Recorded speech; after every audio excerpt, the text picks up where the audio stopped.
anything where you have like a repeatable input Yeah. that you can repeat and the data can be pulled in from another source, AI is going to be very, very good at. Hello and welcome to Pillars of Wealth Creation, where we talk about creating financial success with a special focus on business and real estate. I'm your host, Todd Dexheimer. Now, let's get to it. Hey, welcome back to the show.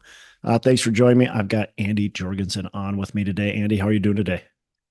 I'm doing well. I'm doing well. It's like 0 degrees outside, so I'm huddled up in this nice toasty office. I got to kick the space heater off so it's not killing the audio here, but we're in.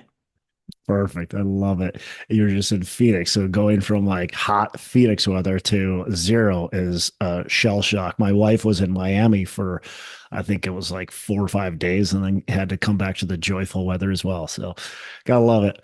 So Andy is the founder of AI Edge, an AI based company, and we're going to talk about AI and how it deals with real estate and business, and probably even like what you can do with life with AI. So AI has been a very interesting, um, thing for me because I'm not a very techie person, and Uh-huh. I'm starting to kind of dive in and appreciate AI a lot more, but I'm still like super green. And so the questions I might ask you might sound very elementary, and I apologize for Yeah. that. But I'm sure my listeners too, there's going to be some that are very into it.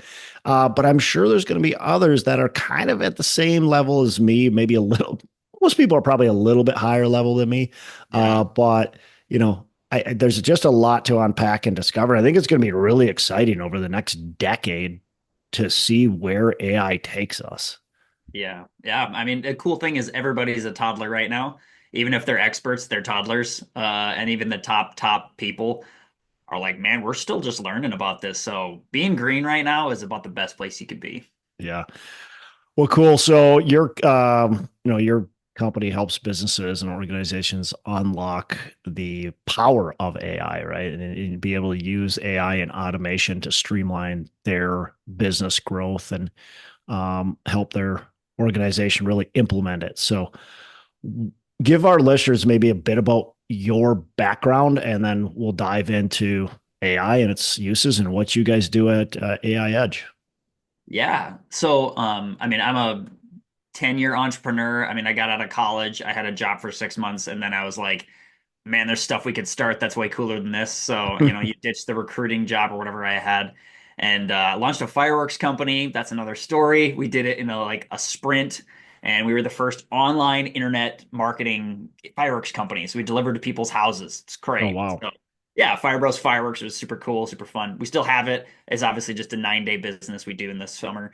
And then I did this kind of ecom consulting thing, help businesses with their marketing, things like that. But this kind of struck me first when I was my wife was pregnant. I was a newlywed dude, and my wife was pregnant with our first son.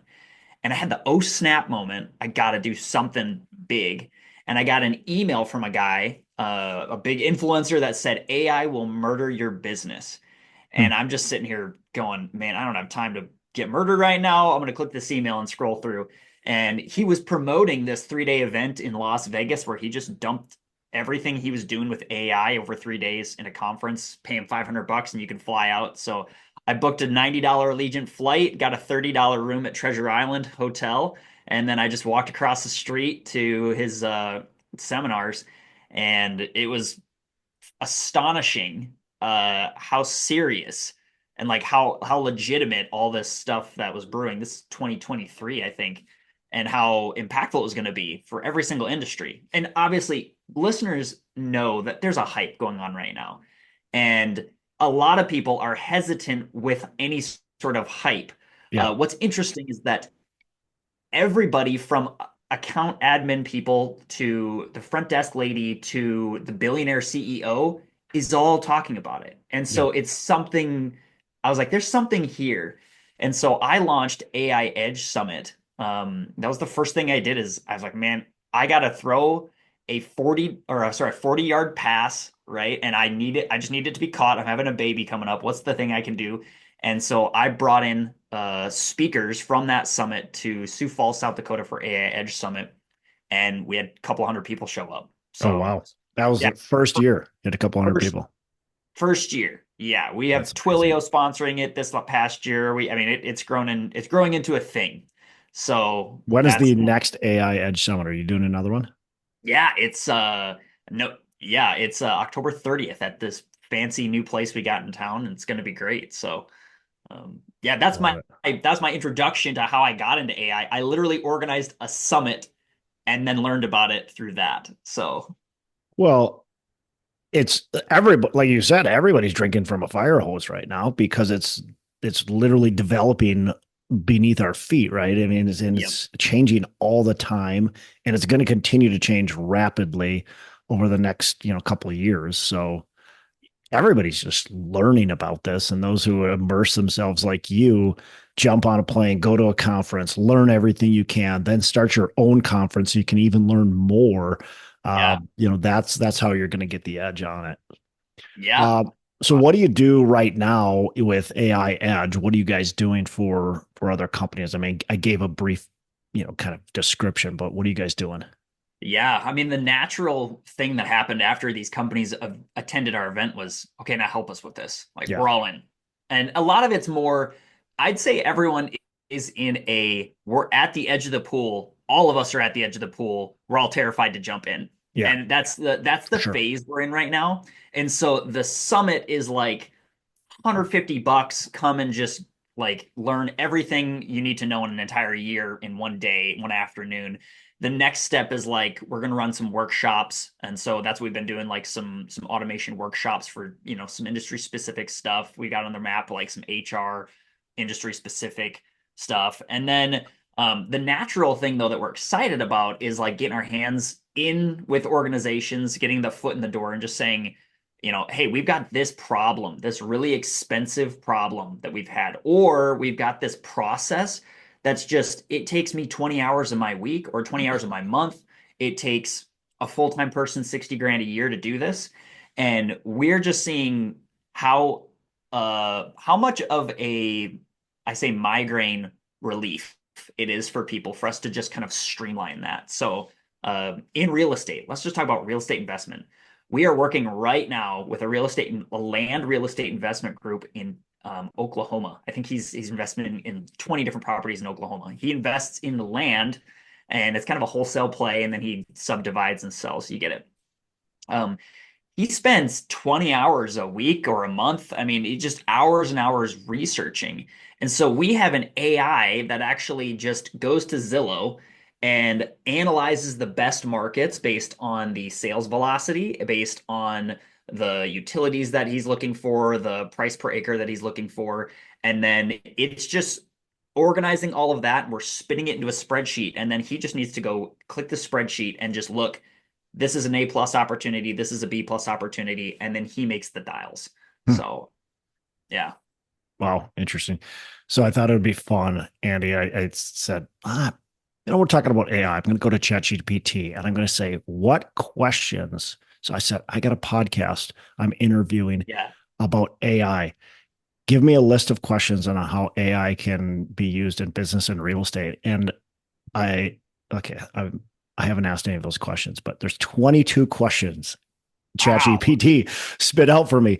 And they blocked it into general AI in business, AI in commercial real estate, AI for investors and LP, future of AI in real estate. And under each of those subcategories, there's, 5 to 6 questions Yeah. that they gave me to be able to ask you. So I've got 22 questions we're going to go through. No, just kidding.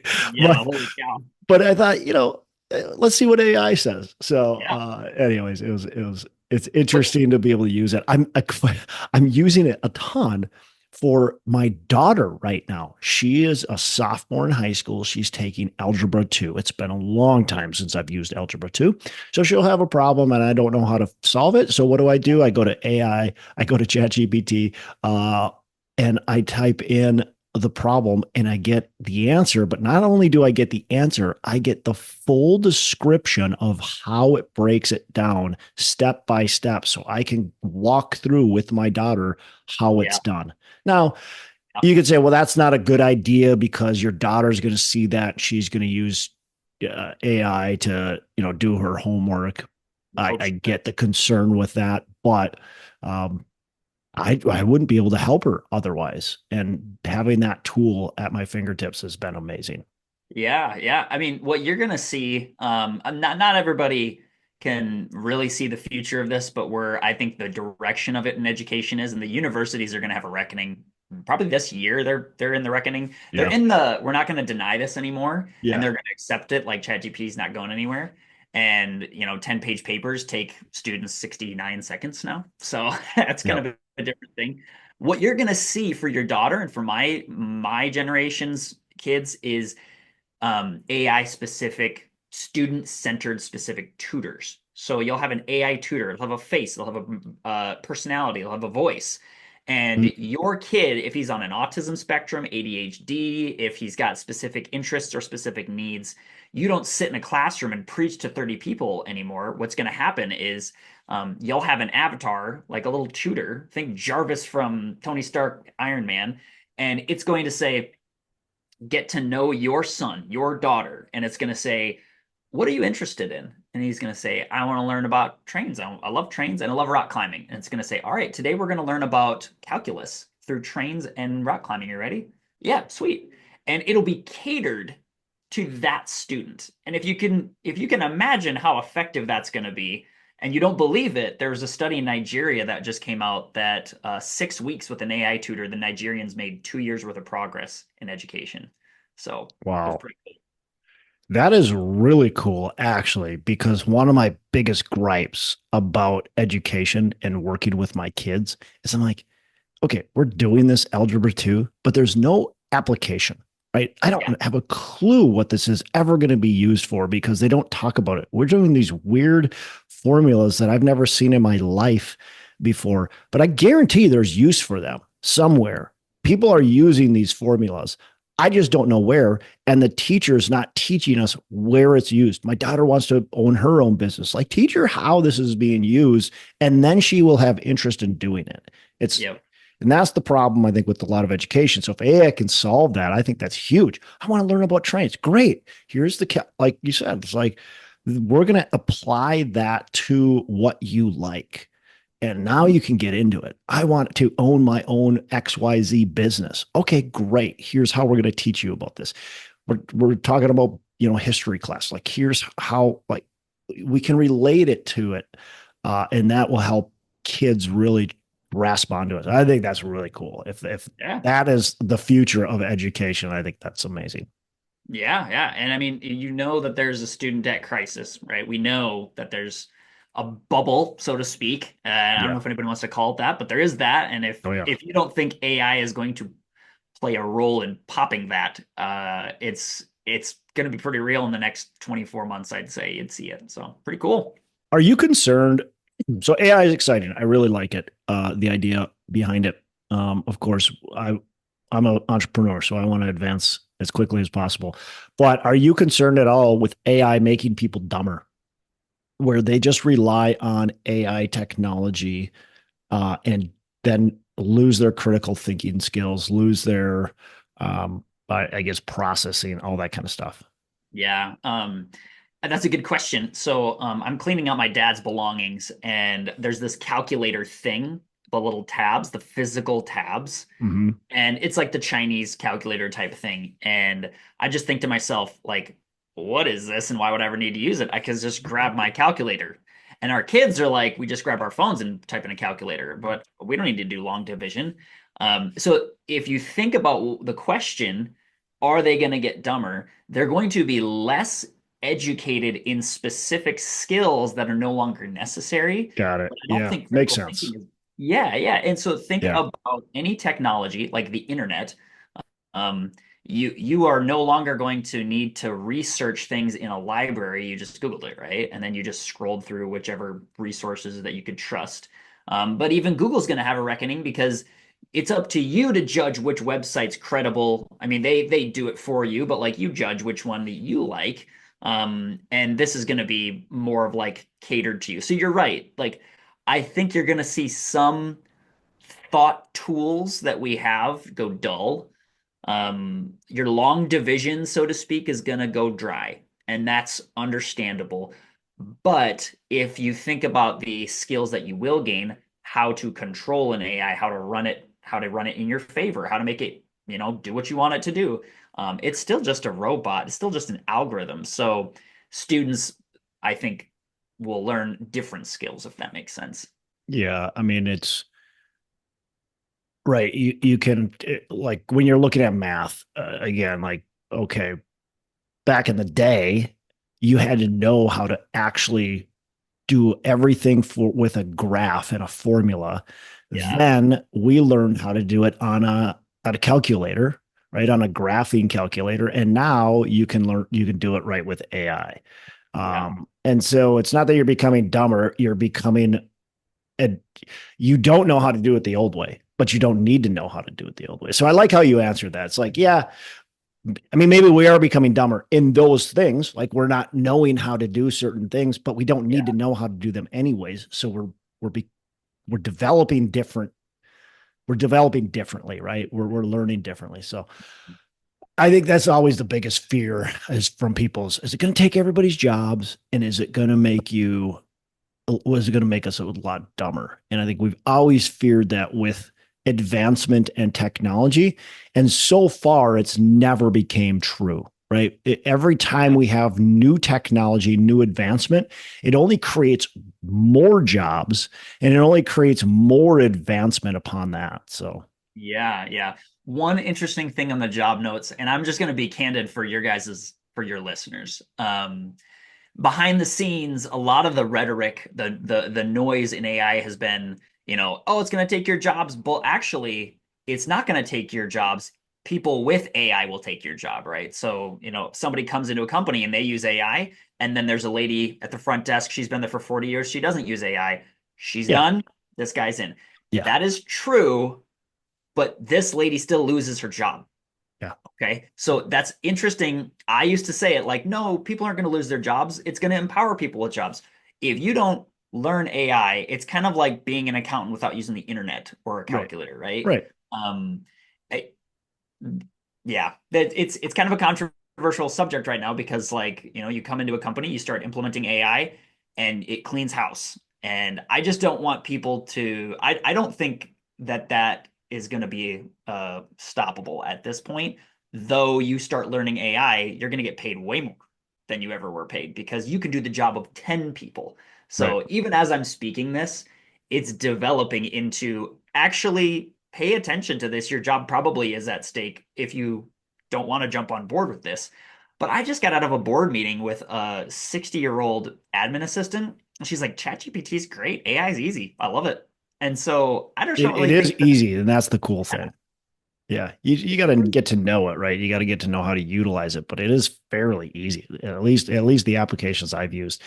But Andy, that's always been the case, though. Like, look, who makes covered wagons anymore, yeah, right? I mean, yeah, somebody was pissed that there was nobody wanted to buy their covered wagons anymore, yeah, right?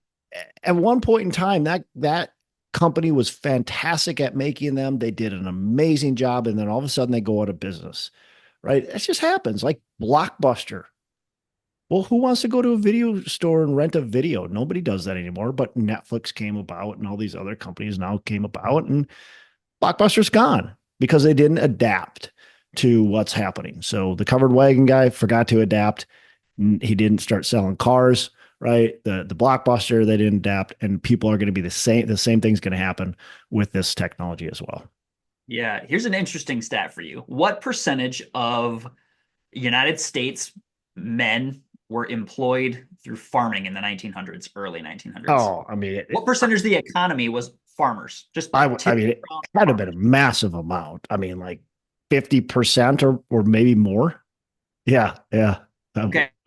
90% of the 90. economy, 90 in the early 1900s of percentage of people, human Yeah. beings, were farm workers Wow. until the tractor. Yeah. And then it went down to like, 10, right? Yeah. And Yeah. and so it is going to have an impact where the farmer walks home and goes, honey, you don't need me anymore. And that's a conversation to be had. And then the wife, hopefully lovingly, smart, intelligent wife, like, our wives, say, well, honey, I think you need to go learn tractor. And that's Yep. it. And then he's the tractor expert and he makes, six farmers money now because Yep. he knows he goes and buys a tractor. Yep. Yep. Yeah, develop yourself. That's always be learning, right? And that's the maybe the most important lesson. Always be learning and staying on top of what's going on, and which is why we're talking right now today.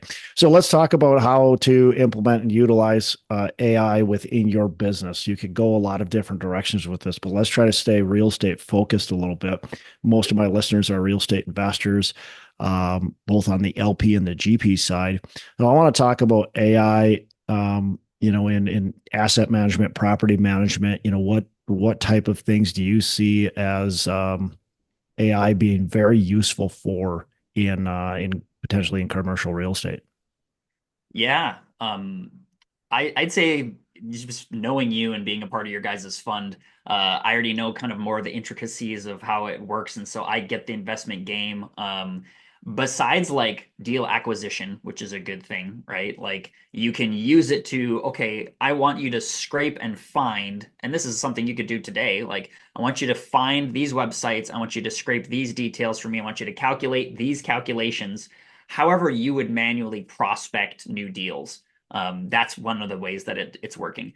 Operationally, it gets crazy pretty quick. Like, for instance, there's an AI company. I met him. There's a founder out of Fargo, North Dakota, right north of us here.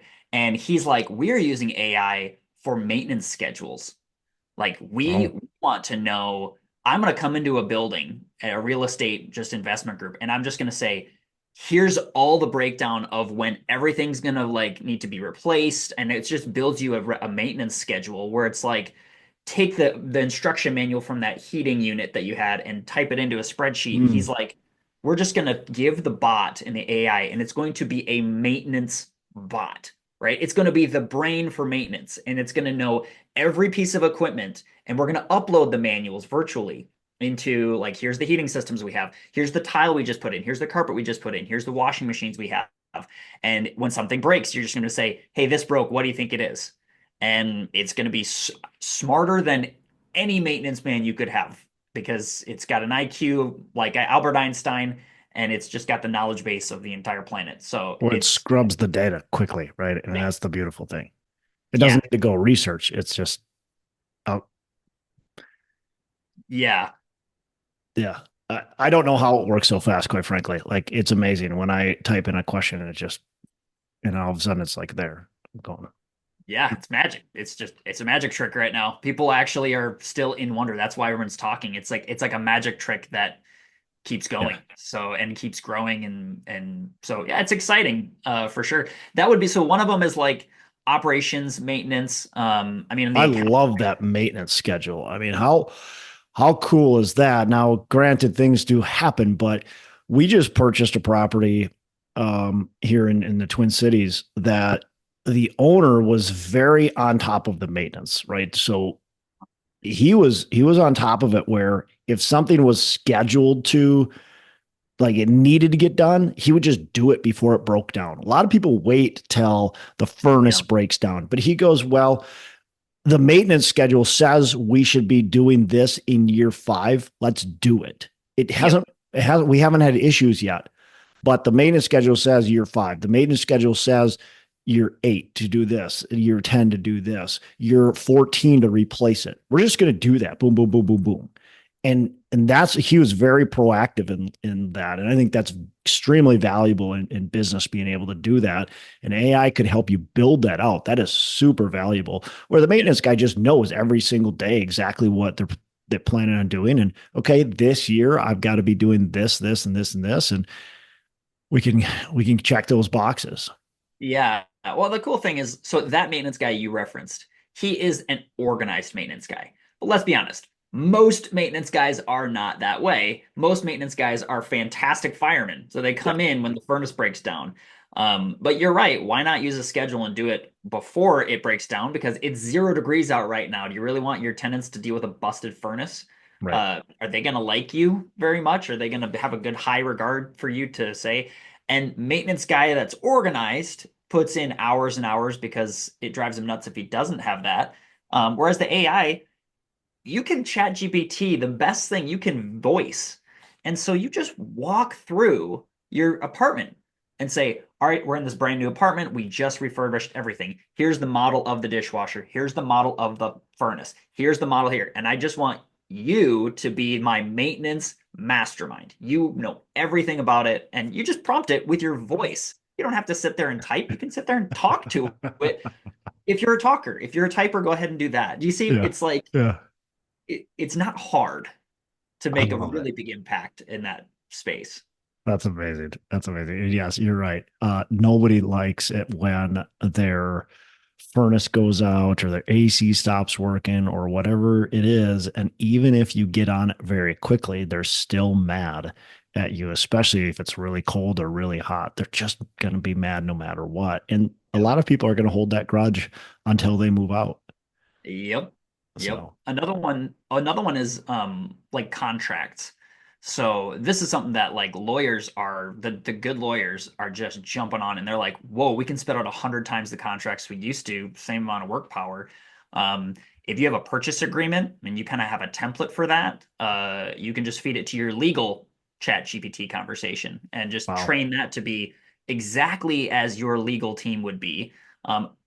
Obviously check it with a real lawyer, right? But like if you want to do a real estate purchase agreement and you just need to like spit it out, it'll take a lawyer a week, maybe two. You know, if you've got a really good relationship, maybe a couple days they spit it out for you, but minutes, seconds versus days and weeks. And you can just see how you collapse time, then all of a sudden you can do more with the time that you have. So doing administration, like contracts, documents, any of that stuff that you've already put the brain power into producing one of them, feed it to the bot and say, you're going to do this for other properties.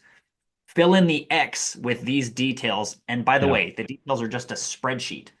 Just column A is the details to fill in. Every time column A is filled or a new column's filled out, make a new contract and Mm, it'll do it.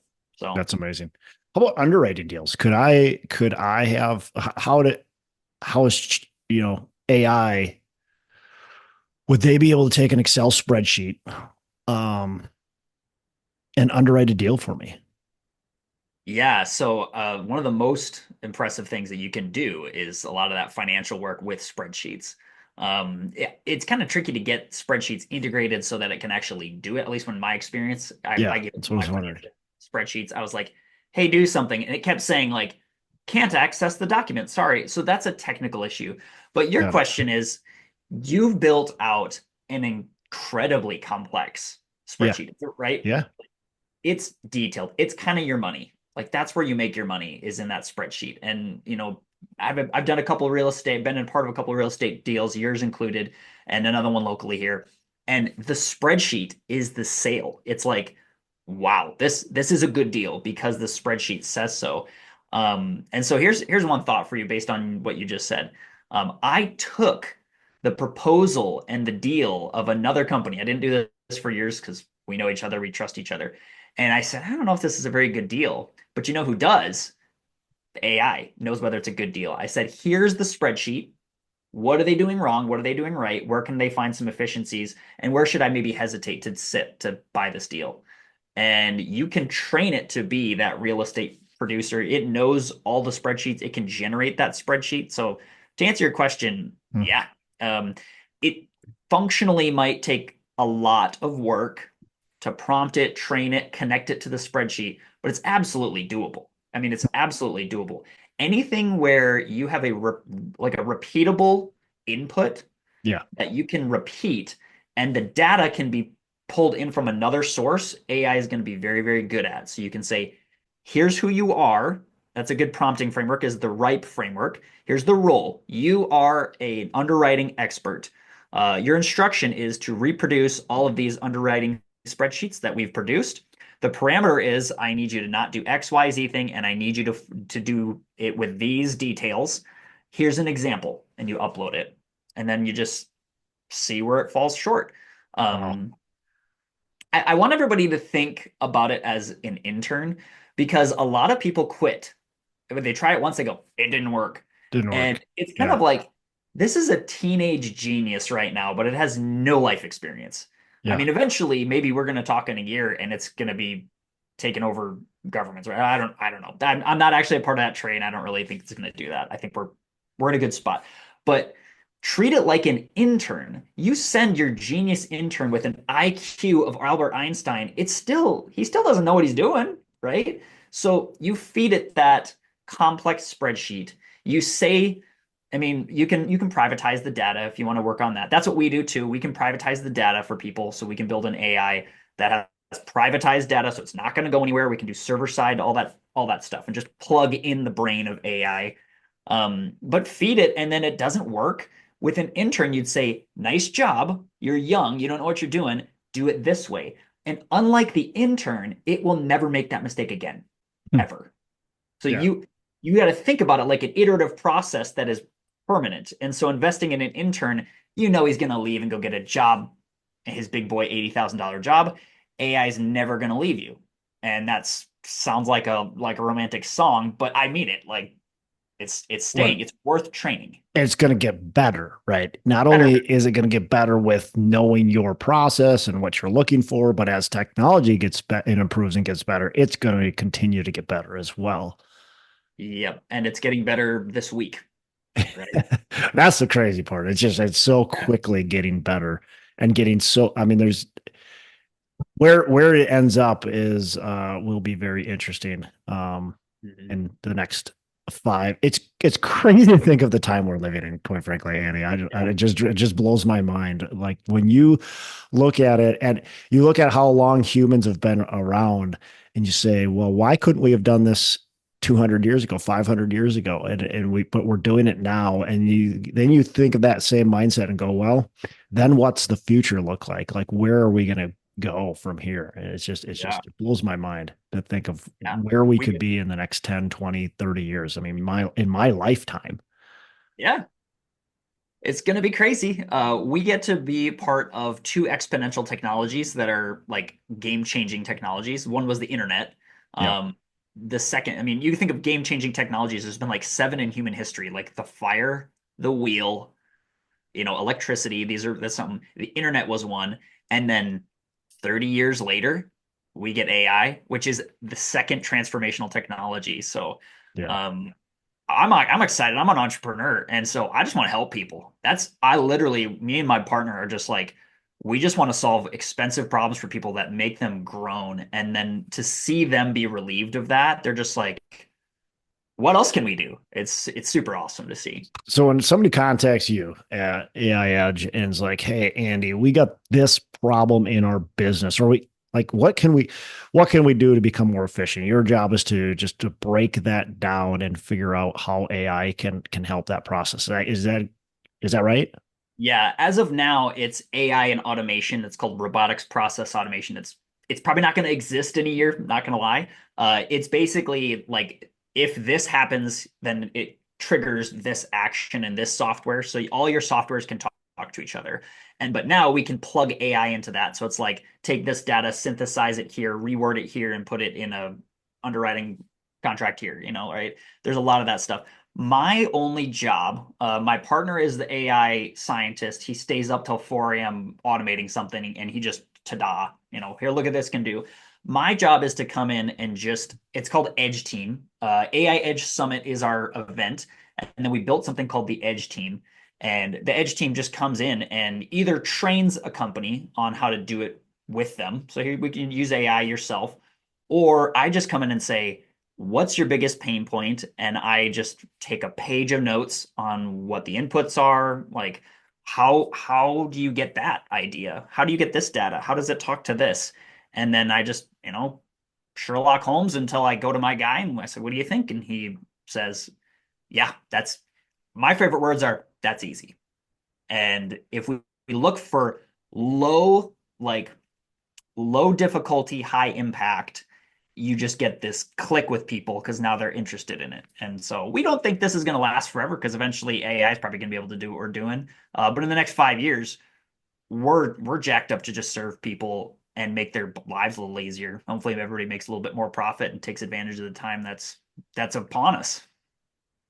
Yeah, that's cool.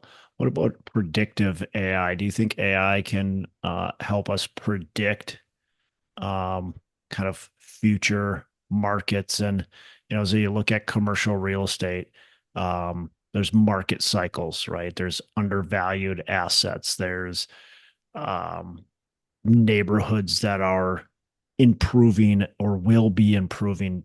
Do you think there's predictive AI kind of technology or capabilities out there? Yeah. So anytime that you get predictive, right? Ray Dalio, investor guy. Everybody should know Ray Dalio in the investment Oh space. yeah. He says he who reads crystal ball eats tempered glass. So the person that tries to predict the future usually takes it to the chin because they were so certain. Yeah. Um, now, I will say this, that the ability to predict the future based on past data and results has never been more capable than Yeah. it was before. So Yeah. I would say there's a hockey stick chance that it's going to be able to predict things like Detroit is going to see a regeneration because I studied New Orleans and I studied Austin and I studied San Francisco and I know now Detroit's actually a good place to be.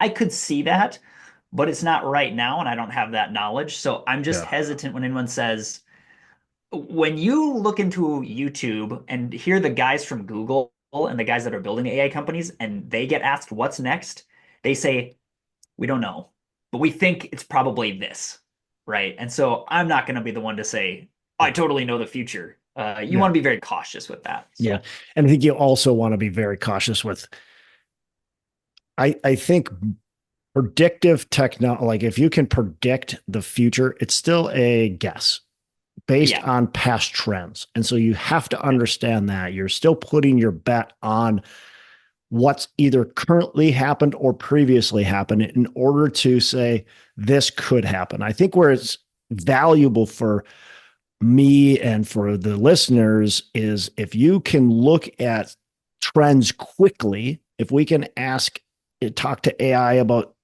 analyzing trends and looking at the data, we can say, wow, this submarket, this is what's going on right now and in the past. Here's the comprehensive plan from the city. This is the dollars they're investing in this community over the next couple of years. This is what's happening. And we can say, okay, now we got this case study that says there's a good chance that this submarket will be ripe for investing. That's where I think it could be valuable is so we can look at the data points. We do that right now. We just do it by hand, right? We're looking yes, at what happened in the past, what the trends are, and we're saying we really like this market, this submarket. We like what's happening here, and we think it's going to, be better in the future. yep. So AI can just probably help us get there a little faster. Yeah, yeah. When I come into an organization, I literally just say, "What do you do? Where'd you get that? How did you think through that? Like, where did you get that information? Why, I just literally asked 50 questions and I was like, that person did this. Where did they get that? Because if they got it from somewhere online, if they got it from a spreadsheet, if they got it and they calculated it somewhere, we can tie it in together. We can do it. Like we absolutely could. So I think that if anyone wants to try it themselves, just open up ChatGPT and start saying, here's where I thought through this and this and this, and just start iterating that. Whatever you do, right? Whatever your market trend data is, just start feeding it that and see what it can come up with. That's it's just start trying, and you'd be shocked what it can probably come back with. There's a lot of companies and a lot of people that are replacing their CFOs with AI. There's a whole company that'll just do this. They'll come in and they'll replace their CFO. I'm not trying to kill any CFOs' jobs here, unless the CFO is AI equipped. The CEO consults the AI, and the AI is attached to server-side data, protected, private, all the finances, all the books, all the hours, all everything. HR, it's connected to everything. And the CEO says, how are we looking for profitability this quarter? And in 60 seconds, it goes, here's how you're looking. Why is marketing so high? It looks like marketing is high because of this, this, and this, and this. All right, say that with a Southern accent. Or you don't say it like whatever the CFO was doing, he might have to go departments down and say, "Hey, I need a report from marketing on why that was so high and what went wrong with that." And this AI, if it's a finance, CFO AI, can Yeah. just won't take 2 weeks to produce a report. It'll take it in 90 seconds. Yeah.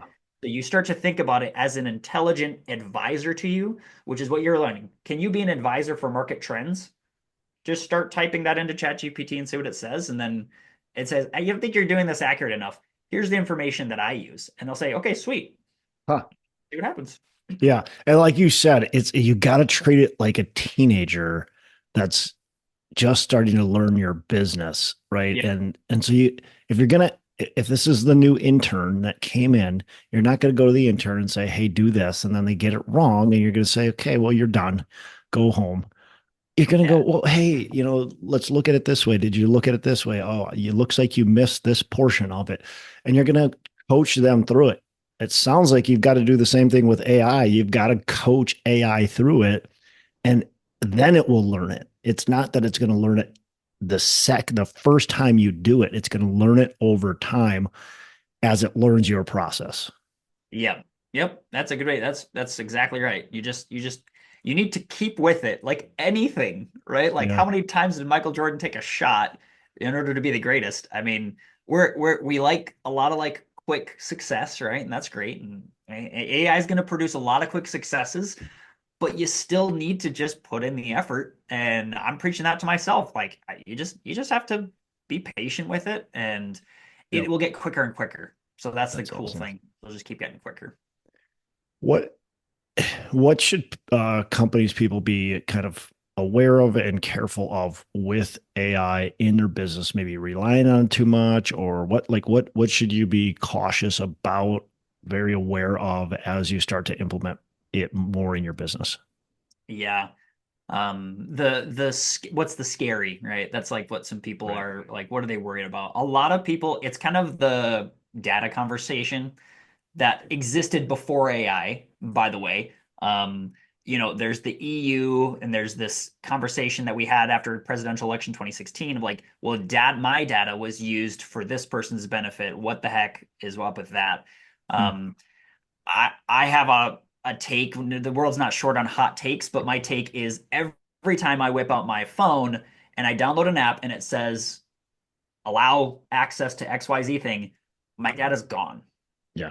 Right? Like I did the whole face transform me into an old person app, and it turns out that was a Russian app, and they just took all your data from your entire phone. They have it. They know who I am. It's kind of like it's done.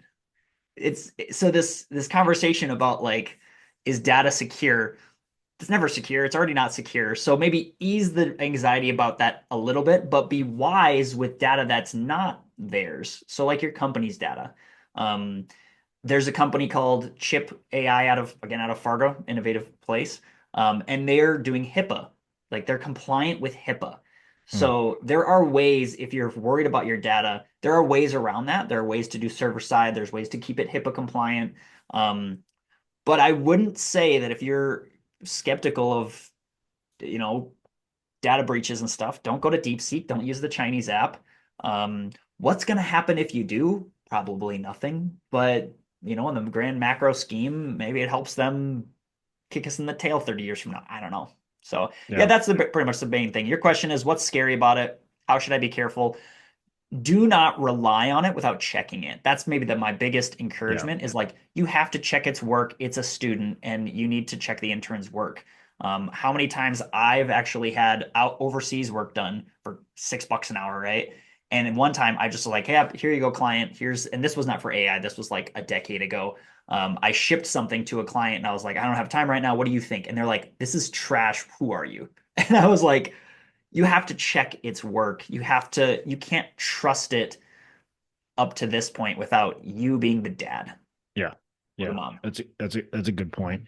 Um, well, and that's with like that should be common sense, right? That's with everything. But I think when we see a technology like AI, you just think, well, it's going to be right. It's going to be correct. Of course, it's going to be right. Smarter than me. Yeah, Yeah. smarter than me. But no, it's relying on data from humans, so it's still going to make errors, and you have to check it. So, Yep. um, Andy, I want to flip gears a little bit, talk about a couple things. So, any success habits you have to be, for business to be successful? Me personally. You personally, yeah. What's your success habits? Maybe two or three things. Jeez, man. Oh, my wife would just laugh right now because I'm the like I'm a sprinter. So I will go hard and then I'll kind of crash and I'll go hard and I'll crash. And Well, that can be a success habit. is it? Yeah, Yeah. you're a Um, sprinter.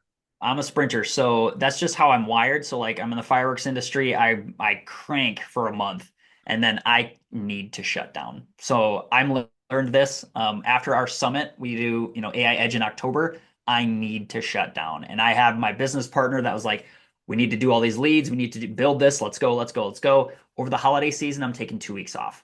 So I think maybe more than ever, maybe rest is a hot commodity that people don't know how to handle. Because we are digital, because we are, there's AI, there's all this opportunity. I think it's easy to lose yourself and not know how to rest. And I'm not speaking from like a guru's perspective. I'm literally just learning, man, if I'm gonna take a nap. Here's the crazy thing. I'm gonna take a nap in the middle of a workday for 30 minutes, and then I'm gonna be good for another 3 hours. And in Spain, they have something called siesta. I don't know if you know that Oh from yeah, 2 to 4. They yeah, don't work. And Americans, that would be like you're the laziest, but like yeah. output trumps the process. Output, like if you can produce the output, Yep. it's called output value-based entrepreneurship. And so like a well-focused, driven, motivated entrepreneur can do 6 times more than his employee can do with 6 hours that someone could do in 6 weeks because he gets it. Yep. Um, and so I would say one is rest, two is sprint hard when the lights, when the lights is still at the end of the tunnel, you should sprint when the opportunity's there. And I mean, you got nothing to lose normally, especially right now. Like you got the biggest security net ever. Like you go get an AI job. My big thing that I would actually say that is something I'm pretty compelled about is yeah, well besides the rest piece is figuring out exactly like what you're really good at. Like so for instance, Andy, how did you get an AI summit? And why did you do that? You didn't know a thing about AI. I calculated newborn baby coming, gonna need some money. What's the thing that I can do that you will say, wow, I couldn't do that?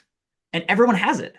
Every single person has a superpower that they could say that someone else is going to look at and say, I could never do that. Yeah. And for me, it was like, I bet I could throw a big event that people say wow at, and it's really good. And if anyone's interested on here, like show up to Sioux Falls. It's a podunk city. It's a teeny off the map thing. You should totally come.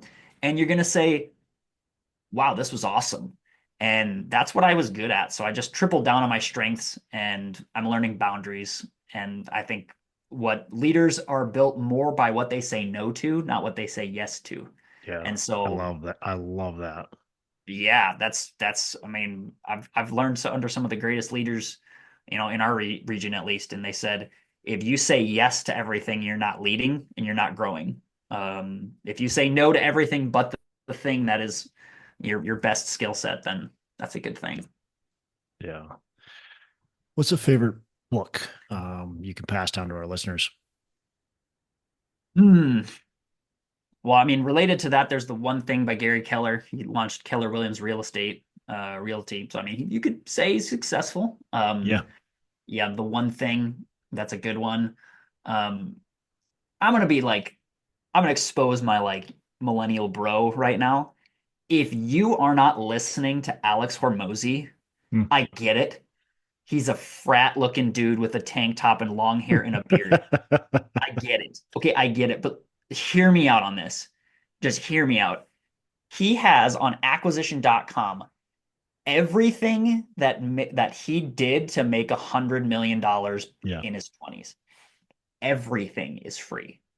And you will go spend 100 grand on a Harvard business degree, which will fit in a certain industry. But if you're an entrepreneur and you want to learn marketing and you don't consume that and you go spend money on, some college degree, my wife and me fight about this because she's huge into college education. In my education, I just learned how to hustle and get good grades, right? But I learned it because I learned how to like talk to the professors and extract what they were really looking for, and Yep. it's a whole thing. So Yep. I I feel kind of bro. I'm just gonna embrace it that if you're not paying attention to what some young punk frat looking guy is saying, you are missing out because he's learned and is sharing everything for free. Sharing everything. Yeah, I've got his podcast. I listen to his podcast, Oh, most episodes of his podcast. There's a couple others that I love. Dan Martell breaks things down really well too. mhm. There's quite a few of them, but yeah, I think just consuming podcasts and books are so valuable. All right, last question before we wrap up. What are your three pillars of wealth creation? Oh man, geez, I wish I would have thought about this.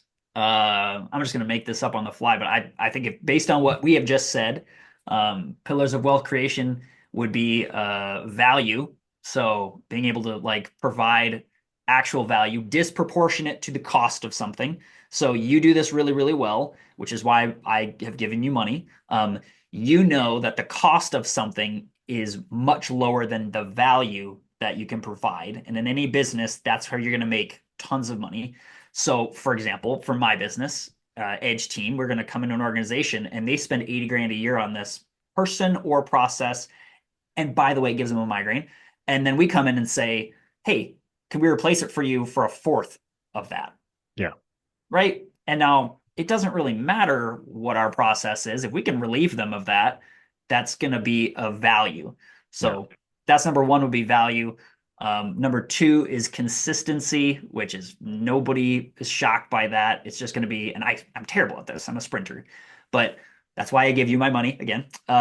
Consistency. Can you produce and perform on a consistent basis over time? It's a Tony Robbins concept is uh, just ignore the money now and think about that later. My generation is terrible at that. So, if you can provide value consistently, Yep. and then third, take risks that are disproportionate to the loss, right? So that's another Tony Robbins thing is we take a 10x risk that has a 10x upside, and the loss is what? So I launched AiEdge Summit and I was on the hook for like 3, 4 grand. That's actually pretty painful for me, right? That's painful personally. It was me and my wife's money, and I just signed a contract, and those hotels are not giving you a contract out. Like they're going to take that money. Yep. But I knew I'm looking in the bank account. I'm like, we can afford it. It would suck enough for me to succeed. So you have to take the risk so that you are fired up enough to make it work under any circumstance. And then I launched Fire Bros Fireworks, which has produced a good amount of money. And I did that, and I was risking, boy, was it 40 grand my first year? I took out a college education. I threw it on credit cards. I was 24. Give me some slack. I took 40 grand. I put it on credit cards, and I said, well, at least if I go bankrupt, I got flights to Cancun paid. So because I got all the credit card points, Got all right? these points. That's I'm great. serious. I was like, I'm a single dude, whatever. If I'm gonna go in debt, at least I'm gonna go drink margaritas by the beach and then come and just get a job, I guess. But Yeah. that was a that's less proportionate. The risk was a lot higher for Yeah. that. Yeah, But certainly. yeah, Well, yes and no, right? The risk was higher, maybe, but at the point in time of your life, it really was just not that big of a risk because you're young, yeah, you, you don't have kids. Like as you start to get some of those things and have an established business and you get older and you have a family, yeah, you have to look at those risks. It's different.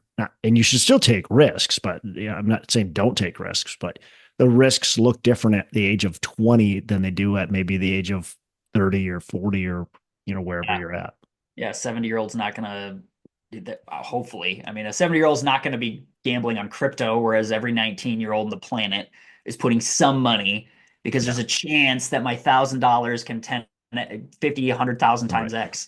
Right. And then they make it big. And most people took it to the teeth on that, and they're still going. They're doing just Yep. fine. Yep. Yep. Yeah. And who knows what happens in the future with it or with whatever they're in, but they took the risk and it's perfect. It's a perfect time, especially when you're young, to take some of those risks. Not stupid ones, like you said, a disproportionate to the loss, but I think that's it's smart to do. So Yep. Andy, really appreciate it. How can our listeners get in touch with you? I mean, if they're interested in just coming to a sweet event, again, AiEdgeSummit.com. I can send you that link if people want to visit that. Our Edge Team website, we're just a startup. We're focusing on projects, so our website's, a little bare bones, but we're getting some testimonials up there. It's edgeteam.io. Or I'll just give my email address. I'm very, very accessible. I'm a Midwest dude solving problems. We're not sitting here. I don't have a virtual assistant scheduling these things for me. Eventually I will, but I'll just shoot you guys the email Yep. and all the websites if people want to get in touch. Yeah, happy to even have a conversation. We're gonna build a national event for the AI thing. It's gonna be super cool. And I hope to see guys like you. I hope to see entrepreneurs, those that are listening that have money or that want to make some more money. We want to do a national event like San Diego. Let's just go drink margaritas and eat tacos and talk about AI. And I guarantee you people will want to come Oh yeah. because they can get out of town and do somewhere nice. But for now, we gotta sweat it out in South Dakota, or freeze it out, depending on what month it is. So yeah, Well, I'll give you all that it's gonna information. be in October. It's beautiful in South Dakota in October. And bring a shotgun and do some pheasant hunting. That is the one compromise. I would say it's over pheasant hunting weekend, so that's Yeah. a really good thing. And it's usually a blustery weekend. So Yeah. if you're interested in like the leaves in the fall, maybe you can pop out to my brother-in-law pheasant guides. So if you guys want to learn about AI and then go shoot birds the next day, we got you. Hook it up. Perfect. Love it. Well, Andy, really appreciate it. A lot of good information. It's drinking from the fire hose right now, but I think AI, I don't think it's going to, it is the future and people got to get to know it. So really Yeah, it's appreciate impressive. your time and you have a fantastic rest of the day. Yep. Thanks. Hey, thanks so much for listening. I appreciate you being a loyal listener. Say, I would love to have you go on to our Facebook page and subscribe. Give us a thumbs up. Go on to iTunes or wherever you listen and give us a rating and review. Don't forget to subscribe.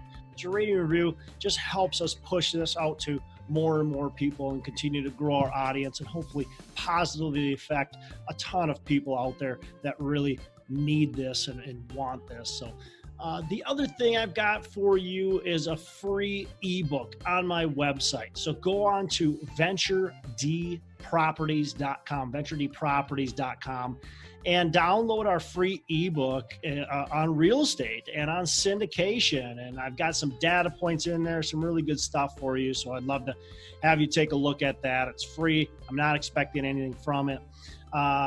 And also, look, if you want some help in multifamily, want some help learning, growing, getting your business off the ground, I would love to talk to you about what it would look like to work with me potentially and see if that's a good fit. So you can go to coachwithdex.com and check that out. And we can definitely have a call. Thanks a lot for listening. You make it a fantastic rest of the day. I'll catch you on the next episode.